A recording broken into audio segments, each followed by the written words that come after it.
Ganito yung itsura ng signal light natin kapag wala pa nakakabit na T15 dual contact signal light. Bigyan mo ako ng 1 minuto, ituturo ko sa'yo kung paano. Kailangan mo lang na itong cutter, wire, itong T15 dual contact signal light. Tanggalin nyo muna to. Yan. Kakabit mo yun dito. Kakat mo lang to. Yan. Nagpalit lang ako ng wire, pero same process pa din yan. Kapag ready na yung ganito mo, kabit na muna natin to. Nakakabit na dyan yung dual contact signal light natin. Ito naman yung sa kabila. Ito na yung dalawang signal light natin. Ito yung wire na ipagja-jumper natin sa relay natin. Itong relay na to is may positive to dito. Ija-jumper lang natin to dito sa positive. Tapos tsaka natin ilalak. After natin ma-jumper yan, ikakabit na natin tong signal light natin dito sa mga connector na to.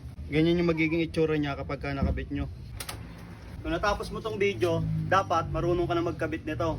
Yung T15 dual contact signal light naman, nasa tabi lang ng pangalan ko. Huwag mo na rin kalimutang isave tong video para may guide ka pag ikakabit mo na to.